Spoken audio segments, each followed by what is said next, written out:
we're gonna make it happen. Bro. We're going to make it happen, man. We gotta Let's have knock a this out. strategy and plan for growth. You know.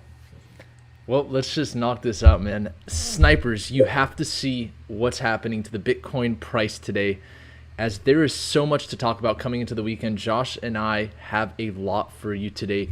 We filled our CME gap for Bitcoin just above the weekly open at 21,165. Coming into the weekend, does that mean that we're limited with the amount of upside that we could see? Well, we're going to talk about that because Ethereum, exactly like we talked about yesterday, came to test this extremely important resistance at 1277. And so far, we're seeing a rejection as I record this video. But what's more important is that the Ethereum to Bitcoin chart was able to break this bearish trend where we were forming these lower highs. Now we have a higher high forming. This is an extremely positive sign for the overall cryptocurrency market recovering. And of course, we're going to address the DXY breaking multi-decade highs. I know Josh was talking about that in his new video on his channel yesterday. If you look at the DXY for this weekly candle, you can see new multi-decade highs were broken above this major support here at 106.56 that we're going to continue to monitor. Now, the Dow Jones Industrial closed the day up over 600 points. And so the equity markets had a pretty positive close coming into the weekend, where the cryptocurrency market's going to be the most manipulated because Bitcoin CME futures are closed. And just notice this pretty bullish candle that the SPY closed with. We'll actually just pull up the SPY itself. But below its weekly open, does that mean that Bitcoin most likely is going to range in between 21,000 and 20,000 US dollars through this weekend? Because that's what would be normal garden variety market behavior if it were to just mimic what the S&P 500 has done to close the week. We're going to talk about that because we are starting to see signs of strength with the Ethereum to Bitcoin chart, which means that at any point we could potentially see a decoupling from the equity markets for Bitcoin. And when I say decoupling, that's to the positive side, but we have to get above this 200-week moving average for Bitcoin against the SPY, or else that decoupling could actually be to the downside if we continue to show weakness below this 200-week moving average. So we'll continue to monitor this. I have an alert set just in case we do break these lows. And if we break above this 200-week moving average for Bitcoin against the SPY, that's going to be the most positive sign for this market recovering, because the total market cap so far, if we were to just look at this from a beginner's perspective, came down to test a previous resistance as support. It didn't even touch the number. It didn't breach below the 2018 previous all-time high. And now it's having a cup of coffee above its 200-week moving average. Could we at least ask for a bear market relief rally now that Celsius has declared bankruptcy? 3 Arrows Capital, Luna, Voyager, all out of the way now. Is that selling pressure that's now gone that could allow Bitcoin to see some relief? That's also on the table for the fundamental side of things. So there's a lot to discuss today. And let's just first talk about Bitcoin in the immediate short term. I'm going to let Josh talk as well about what his expectations are in the immediate short term, and then we'll go into some more macro and take some questions from our live audience. But so far, I think that Bitcoin has exhausted itself coming into this weekend on a Friday, getting above the weekly open just to fill that CME gap. It was really clear exactly why Bitcoin was able to decouple away from the S&P 500 slightly by getting above its weekly open, and that was because we had the CME gap left here right around 21,165, which Bitcoin came to fill. And so that's why it was able to get above its weekly open, even though the S&P 500 has yet to get above its weekly open. But does that mean that through this weekend we could see continued strength through Bitcoin? Well, just like we talked about in our video a week ago, snipers, if we see Bitcoin come to test 24,000, where we have the 50-day moving average, and by the way, this is the first time, if you guys watched our video yesterday, that the 50-day moving average has come below this major support level, which is now a resistance, 23,795. This is the first time that the 50-day has come inside of Bitcoin's range. So the 50-day moving average right now for the first time has entered into the range that Bitcoin is in, because this is the range Bitcoin is in, 17,204 to 23,795. All of these numbers are on the table for Bitcoin, regardless of what the S&P 500 does during this consolidation. And so the 50-day moving average has now entered a very important zone. Does that mean we'll come to test that 50-day moving average? If we do, that's going to give Ethereum the chance to get above 1440, the 2018 previous all-time high, which we broke this major support but never came down to test it as resistance. Normal market behavior would say that at some point, even though we may see further downside, we have to at least come to test it once as a resistance. Is that time coming during this weekend? That would even get Ethereum above its 50-day moving average. Who knows? That could be on the table with the Ethereum to Bitcoin chart showing strength. And I believe that they now moved the Ethereum merge to September. And so, there's some fundamentals to potentially back this move that we're currently seeing. And another important thing before we'll take some questions from the live audience for those that are watching this replay is that gold has been selling off, breaking below 1700 for the first time since August of 2021. That to me says that we're starting to see deflation with commodities, but Bitcoin isn't following gold. It's following more so the NASDAQ.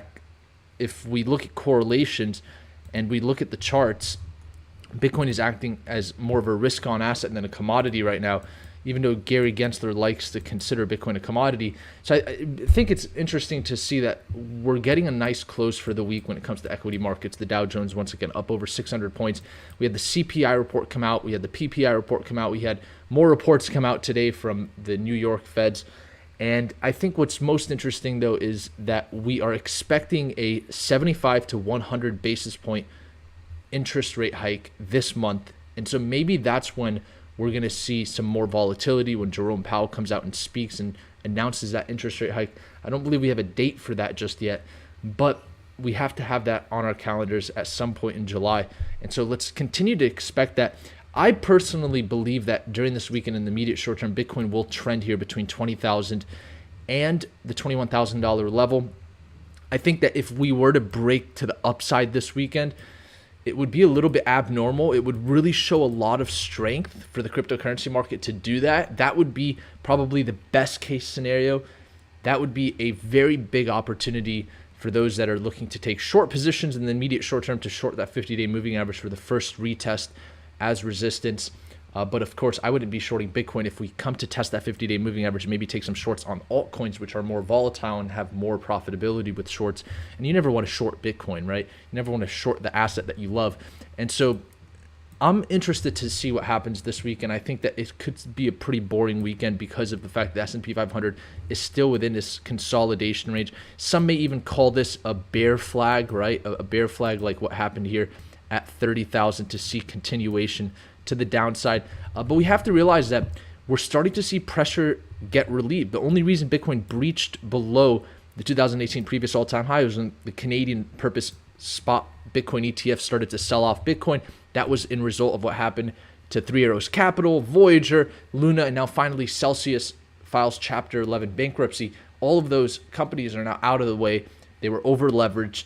That's selling pressure that's off the table fundamentally. Does that mean that Bitcoin is justified to see a rally at some point or another to at least show some strength against the S&P 500, which for the first time ever, it's below its 200-week moving average against the S&P 500? Let's see, snipers. I think that's the main puzzle pieces I wanted to discuss. The VIX is starting to still come down. It didn't even get to test its monthly open, so that's a positive thing coming into the rest of July. But I think the most surprising thing that I'm seeing right now is what's happening to the Ethereum to Bitcoin chart. And so I want to discuss that a little bit more, talk more about altcoins on this video. But I want Josh to share some of his thoughts about the immediate short term. And then I know in the macro, Josh, you've been preaching this DXY continues to break new highs, and that means that the macro bottom is not in. And I completely agree with you. In the past, this has been an exact predictor of the macro bottoms. And so, maybe this is a fool's rally to the upside before we see further downside. I don't know, Josh, do you want to share your screen and talk a little bit about what you're seeing here? Yeah, 100%. So, and by the way, great analysis. I hope everyone that had money in Celsius or really anything, gets their money back, Luna, whatever the case may be. So, what I'm looking at really, I'll try to do this so you can see my screen better. But basically, what I'm looking at is, the macro bottom, I don't believe is in yet. I don't know, man. It's hard to say. I'm kind of 50-50. And the reason why is because this long-term trend line that we keep talking about on the channel, which is this yellow line. And as long as we stay above this yellow line, we could potentially remain bullish. I mean, like I said, March 2020 is the only time. So if I was just looking from the outside in, like if I had never seen the DXY, and if I've never done advanced analysis on the DXY, then I would be like, all right, the bottom's in, let's go long. Let's bet the farm. Now's the time to DCA, hodl, open up leverage longs. That would be my initial instinct if I had no idea about this little thing called the dollar currency index, right? And so like just looking at the chart alone, I definitely think we have some room for upside. Now, here's the reason why. It's because this very critical red line that's coming down right here, as you can see. Okay, so I think it is possible, as we did it, as we came up and hit this very critical level, with all this confluence right here, and this time we didn't even pump all the way to it, right? That was the penthouse days back when you were at my penthouse and you were in California not too long ago. So that was that time period. We didn't even come and touch it then. We only got halfway there. This time around, we just have a lot of resistance ahead of us. And, these spider lines are kind of like what I would call hidden lines of long-term confluence. And to be honest with you, I'm going to start going based off of the spider lines more than anything, even short-term patterns and triangles and everything else, because there's just so much confluence with the lines. But excluding all that, this very thick red line, I made it thick for a reason compared to other lines. Same thing with this yellow line. This is the bearish road. As long as we could have a pump all the way up to, somewhere around even 28,500. And if we face resistance here and we're unable to break, out of this red line, then unfortunately we would still be technically considered in a bear market.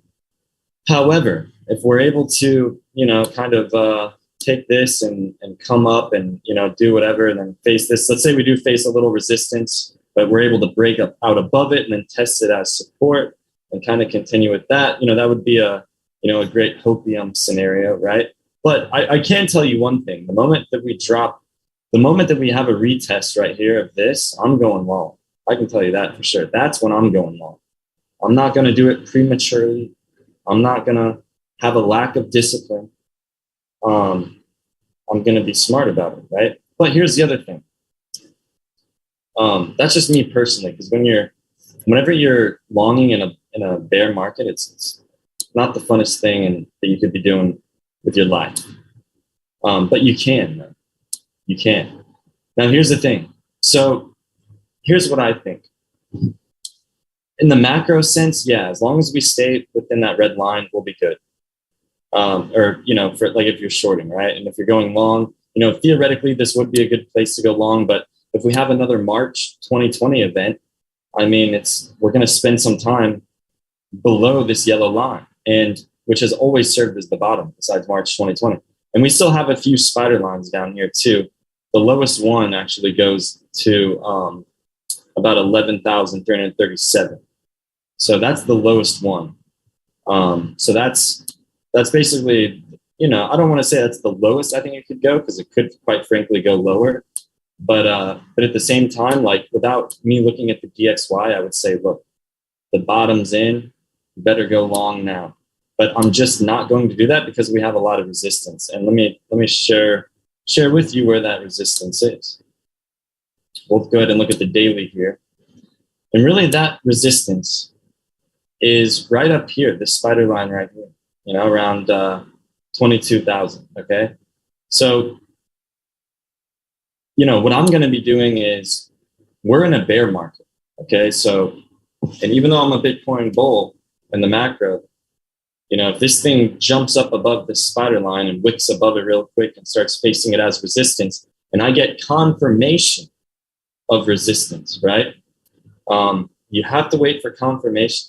That would be, where the immediate short opportunity would be. And then, of course, we have this level up here that I believe, this spider line, which also has confluence with your chart, Naeem, at around the, 24,000 range or so. I believe that basically is another big zone of resistance. So what I'm gonna do is I'm just gonna play within the spider lines. If it goes below the spider line, right here, you could entertain a long. If it goes, above it, you could entertain a short. But either way, you want to make sure that you have confirmation. And the reason why is, and then because some people might have not seen previous videos, but yeah, these spider lines ain't no joke. They've called the exact top and the exact bottom of pretty much every weekly candle structure you can imagine.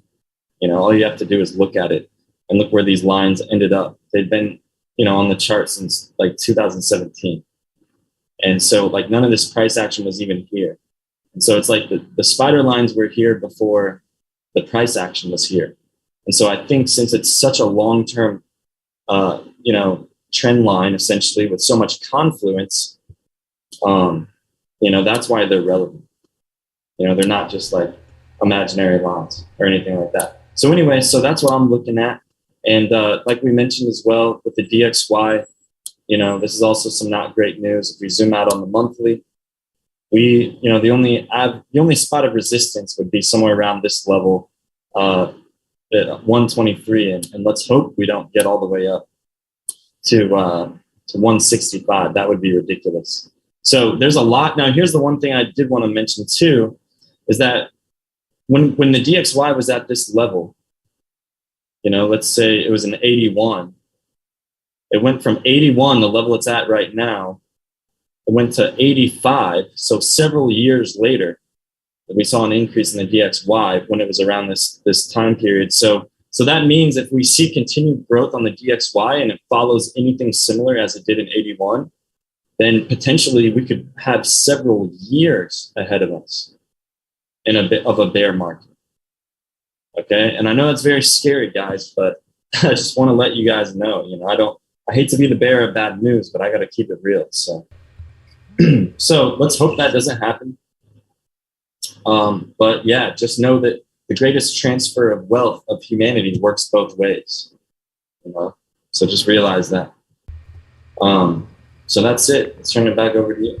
I think it's important to learn how to make money on the way up and on the way down because of that reason. And so that's why it's something that we teach here on the Snipers channel. It's not just going long and holding for the long term, dollar cost averaging. It's also about taking advantage of the short-term volatility.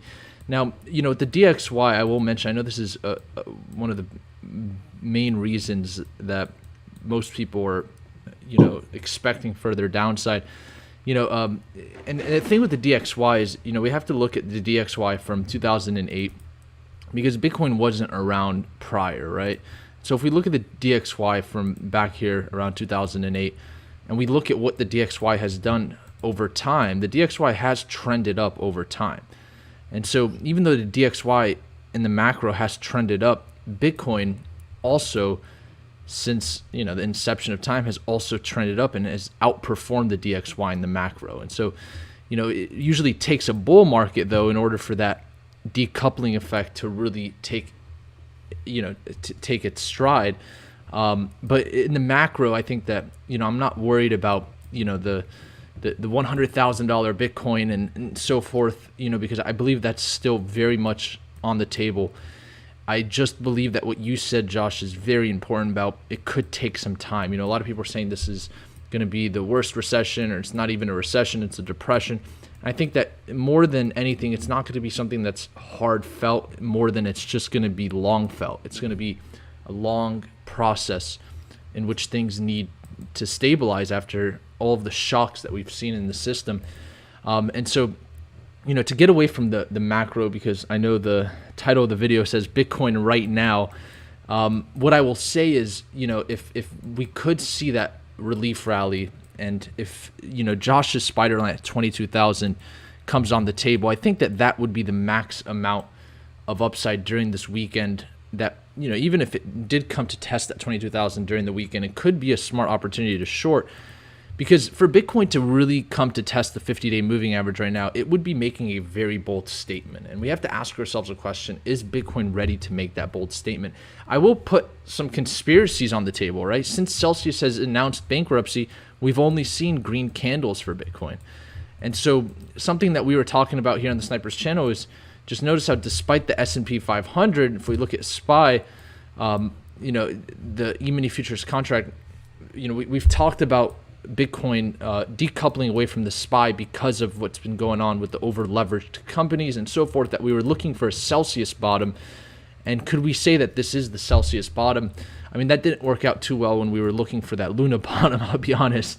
We started to call this the Luna bottom, and then guess what happened? More puzzle pieces came on the table. Celsius announced that they had a, large position with Three Arrows Capital, whatever it might be. And then Voyager was brought into the situation, and that caused even more mayhem, So do I think that Terra is going to, bring out more, mayhem to see further downside? I don't know. I think it would have to be another catalyst to see Bitcoin come down below your yellow line, Josh, which is showing confluence here at 17,204, which is a major level for me. So I think you're right. We're going to need something like March of 2020 if we want to see a capitulation scenario. So maybe we could say that this isn't a capitulation just yet, that this is just normal bear market territory. This is a potential bearish flag, right? I think all of those things are on the table. For Bitcoin to come up, though, Josh, above your spider line at 22,000, that would also bring it to the next spider line around 24,000, where I have my major resistance. I think that would be a huge statement for Bitcoin, because what that means, that would mean Bitcoin gets above the 200-week moving average against the S&P 500, and that changes the storyline quite a bit for the macro, because now we can start saying that actually Bitcoin's going to outperform the S&P 500. Like, it doesn't matter that the S&P 500 continues to sell off. Bitcoin can outperform it. So that's why I'm watching this chart really closely. Just a small amount of upside this weekend to that $24,000 level could put that on the table. But so far, we've rejected it. Do you think you're asking for too much, asking for a pump on the weekend? Not as far as price action. I don't think price action is asking too much. But when was the last weekend that it pumped, I think it could be asking for too much during the weekend. We're going to see a dump this weekend, only because we've seen a dump every weekend. But you're right, it could go sideways, or hell, it could go up. I mean, whatever you think it's going to do, usually it does the opposite. But there are certain rhythms and flows with trading. So you can kind of almost predict what it's going to do based off of the rhythm of trading. Yeah, I mean, immediate short term, I would say, we got a nice 4-hour candle above. I mean, obviously the weekly open isn't the destination here.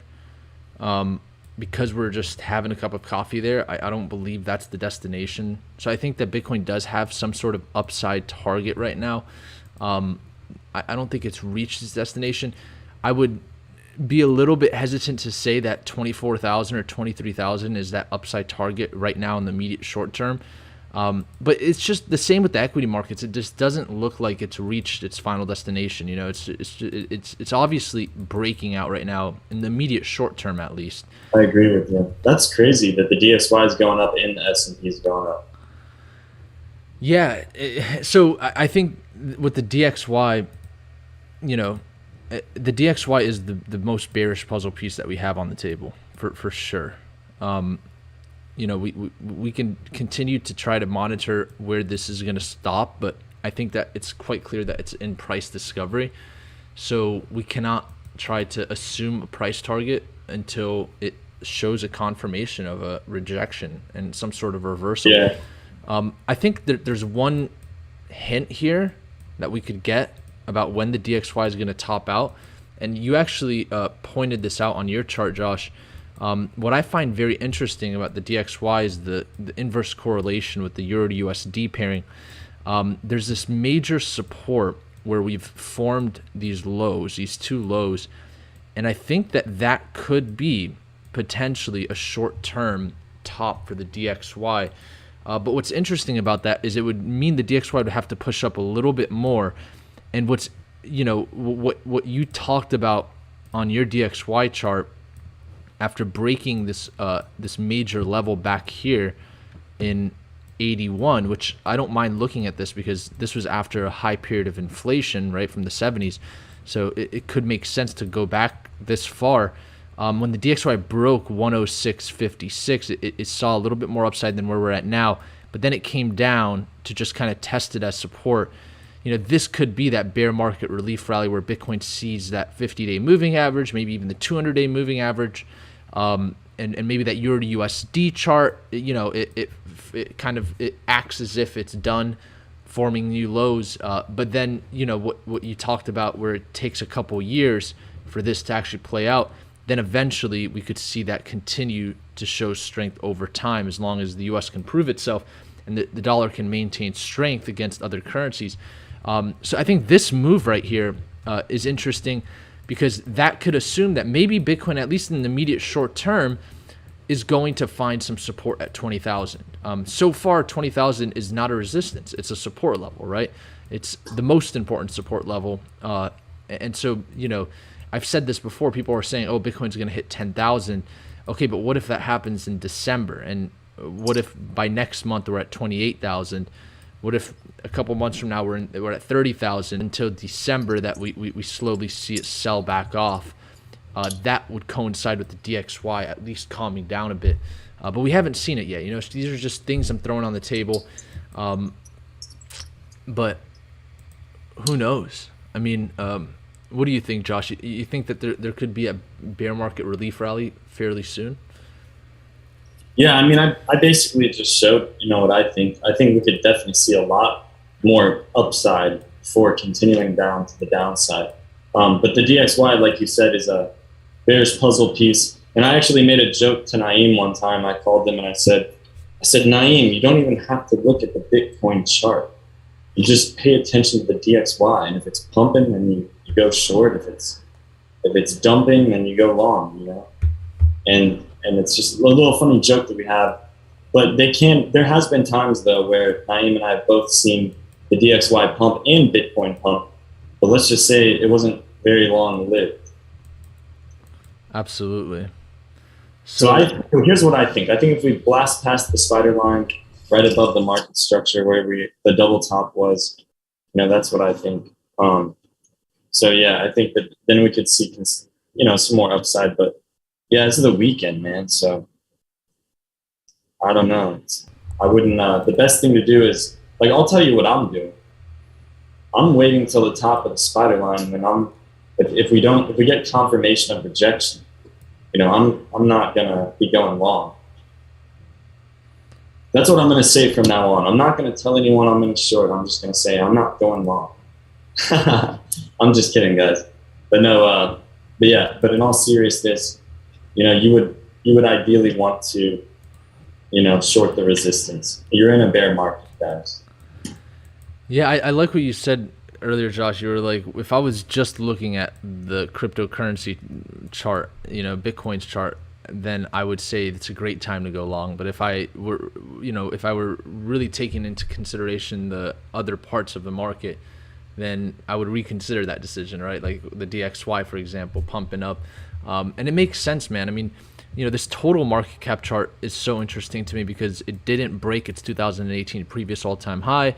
It's holding above the 50-month moving average, almost as if we have a nice monthly bottom for the immediate short term. And this could be a significant pump for the overall market. I mean, that's maybe 25% till that next major level. So I think that there is certainly a potential that in the immediate short term we have bottomed. One thing I will mention to those that are tuned in live is, if Ethereum moves above 1277, that's the major resistance. You can see on the hourly chart, there was a clear rejection of this level. It's not a coincidence. But we did form a higher high inside of this consolidation. So we're starting to see a move here with Ethereum. If we break above 1277, there's a very strong chance we can move about 12% to the upside to 1440. And that could happen during the weekend. It won't even take much for Bitcoin to move up, maybe just to that $22,000 spider line resistance that you have, Josh, which would show confluence with the channel resistance. If I were to just put this parallel channel back onto the chart, that would show confluence with coming up to test the channel resistance right around that $22,000 level. Really, actually, we're testing it right now, the midpoint of this channel. The bear flag, right? Potential bear flag. Exactly. And I mentioned this scenario a couple of videos ago that Bitcoin, before it sees further downside, we could see one more test of this resistance here. I'm trying to get this drawn out to the exact point in which we had it, but it's clear that we're testing the midpoint right now. So a break above this would actually take us above 22,000, maybe towards 23,000. And that this move alone could allow Ethereum to test 1440 and Bitcoin not to even get to its 50-day moving average just yet. So I think these are all scenarios on the table, but there aren't really puzzle pieces, in my opinion, to justify that happening in the next 48 hours. The Nasdaq's still below its weekly open. The S&P is still below its weekly open. So it looks like to me, especially because Bitcoin right before equities closed today came to fill the CME gap, it looks like Bitcoin may have found its destination for the weekend, but certainly not a final destination for this upside move that we're currently seeing. Because, Josh, check this out. If we look at SPY, we had a bullish candle close. So that assumes that coming into next week, we can see some upside. But, now we have this new gap down here that has to get filled. So at some point we have to come back down. They're really making this a prolonged flag, whether it's a bear flag or a fool's rally. I mean, who knows what this is, but I will say that Bitcoin did come to fill its CME gap already. And so, so maybe that puts the short bias on the table for the weekend for Bitcoin to test 20,000 again. Maybe even see an overall massive dump, right? A fake out, a rug pull. That would only come if Bitcoin against SPY breaks this major support. So that would be your first indication of that happening. But I don't think any of that is on the table. I think the most likely scenario, based on the facts, is that we stay between 21 and 20,000 this weekend. If something changes, Josh and I will definitely get a video out. Smash the like button for the YouTube algorithm if you support this content. Josh, didn't your video just go viral with Mike Tyson? I think I looked at it, 200,000 plus views. It was just uploaded. People should check that video out. You were with Mike Tyson. Yeah, for sure. Yeah, it's on my channel, and link is in the description below. But make sure you continue to tune back into this channel, because this is the channel where we go over the big moves.